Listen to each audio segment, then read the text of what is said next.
Hey guys. Okay, so I've always tried to not feel pain. In my whole life, I've always tried to find different ways to avoid feeling pain because I always thought that pain was bad. So if you could avoid feeling pain at all costs, then do whatever you need to do to not feel pain, right? It seemed to make sense because pain is bad. So if you can do something to not feel pain, then simply do it. Doesn't matter what the scenario is. If you have to dissociate yourself from the situation in order to not feel pain, any kind of pain, then do that and avoid feeling pain, because pain isn't going to help you with anything at all. It's just an indicator of danger or an indicator of some form of damage. So if you can avoid feeling that but still being aware of the problem, then do that. But I found that it's not good to avoid pain. In fact, pain is good. There's no, I don't have a theoretical explanation to this. I don't. That's why I only learned this through experience, not through theory.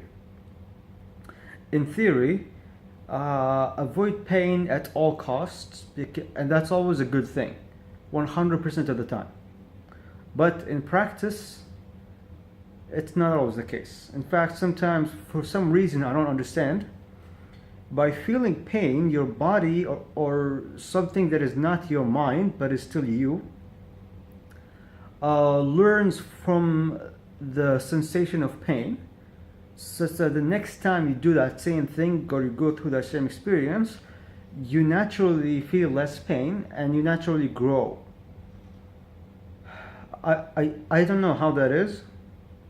I have no idea how that is, why that is, but I found that is the case. So, for example, I've always avoided the pain of stuttering, but I did, of course, but I almost didn't get better at stuttering or get better at not stuttering.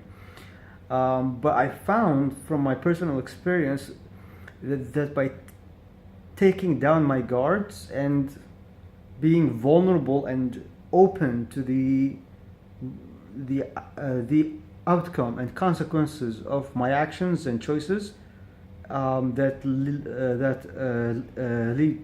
lead to my stutter, it somehow makes it easier for me next time to not stutter.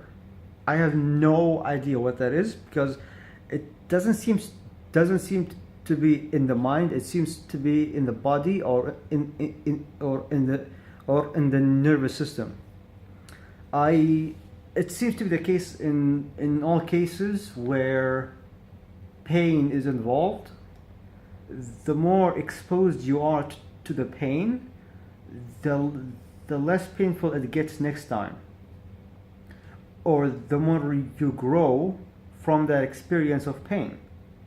I found that the more pain you feel, the more you grow. This is ridiculous, but it's been 100% true in my life. I can't get over it. Any kind of pain, as long as I choose, or as long as I don't guard myself from that experience, as long as I don't guard myself and shield myself from the source of that pain and let that pain flow through me, I found that I grow from that experience, and that next time I face the pain or face the source of the pain, it becomes less painful and I feel like I'm more capable of overcoming it. This is ridiculously accurate and consistent when it comes to my stutter. Now, specifically with my stutter, Specifically with my stutter, I found that the thing that I shield myself from and I guard myself against isn't the stutter itself or even how people perceive my stutter. Um, it's just the anticipation of me stuttering. That is what causes all of my anxieties and all my crap regarding my stutter. I'm using my stutter here as an example because it's the most common thing I go through, and so it's easy for me to come up with it as an example. But some other stuff I might not know them as well as I know my stutter, and I might not be able to explain things as concisely as I can with this specific example.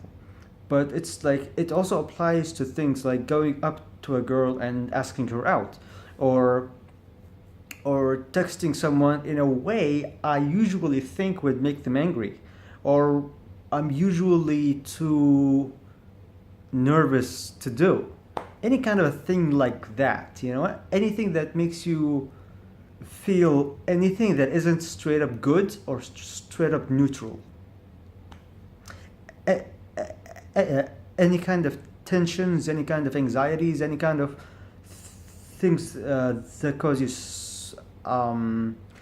physical pain or emotional pain. I don't know about psychological. For my personal experience so far, psychological pain doesn't seem to apply here. Yeah, I never thought about that, so I can't really go there. I don't know anything about it, but I found that it's, in fact, now that I'm saying this out loud, it could be that this only applies to physical experiences, like things that have to do with your physical body, and not exactly your impression of that thing. So, like, usually, from my personal experience, the things that cause you psychological pain, they do so through your impression of that thing. So it might cause you psychological pain, but might not cause someone else psychological pain because it's very subjective on the way your mind works. But something like stuttering is more in the body. It's like it's something that if it happens, everyone around you understands exactly the pain. But if it's psychological pain, if it's something that makes you cringe, or some pet peeve you have, or some kind of stuff like that, unless they're very common pet peeves or stuff like that, it probably wouldn't really, it wouldn't apply here. But things that like physical pain, I don't know about that either because I don't go through any physical pains, not really. But things like emotional pain, tensions. Why am I saying examples here? You get the point. The point I'm saying here is that don't guard yourself too much because you think that that's making you survive more, but it's not, because in the longer term, and then not very long term, but in the longer term, you're preventing yourself from growing. And so it's kind of like the shield or this armor that you put around you to protect yourself from the source of pain. It gives you an additional protection, but that additional protection never grows any further. And so over the time, you still have the same amount of endurance that you had in the beginning. But if you don't add that additional layer of protection, your natural endurance grows over time, over your experiences. I found that, and I've applied this for some months now. I feel like I'm much more able to take on the world. It feels like the whole world is more relaxed. It's less angry, it's less aggressive, because I've taught this part of me that I've protected to see the world as it is. Because I took down this layer of protection. So it directly observed nature and the world as it is, objectively, and it saw that the danger there is very small, and it's not a real danger that needs protection. It's not like it's polio or some kind of measles or some other virus or disease or something. It's just a small social imperfection, which is not something that requires a lot of protection. It's okay to go through that. I'm not going to die, and so if this part of me sees that, it grows. I mean, it learns that the world isn't as scary as it thought. So yeah, I guess that gets the point. That gets the point across. It's terrifying. I have to say here, the first time I tried to apply this, taking down all of my guards, all of my shields, and being as vulnerable as I can be, and being as honest to myself as I can be, and allowing the pain to flow through me, any kind of pain. I'm using the word pain here very loosely. It can mean any sensation that isn't positive. Anything that can possibly be described as pain is what I'm referring to here. To let the pain flow through me, it just I started to realize. I mean, more like my body started to realize that I don't need protection, and I can still be relaxed because this is not scary. This thing I'm experiencing isn't that scary. So it made it easier for me to relax myself and be myself in environments and situations that I was usually very, very, very stressed at and anxious at. Which has made, like, in just a few months, it's made the world of difference. I cannot begin to express how much calmer I am, how easier I am right now. And it's only been a few months. This is terrifying to do. This is unbelievably terrifying to do. I cannot begin to express how scary it is to put all my guards down. Everything. Just throw down everything. I feel naked all the time. And the pain is like to keep myself from putting up my guards again. It's kind of like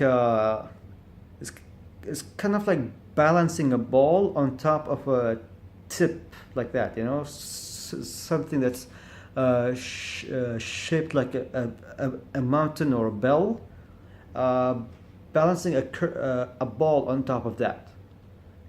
Any tiny deviation is going to make the ball fall in some direction, and it's going to keep going there faster and faster, away from the tip of that thing I'm trying to balance the ball on top of. It's extremely challenging to keep it balanced there. But yeah, I guess I made my point across. Yeah. I hope this helps someone out. Yeah, I guess I gotta go eat.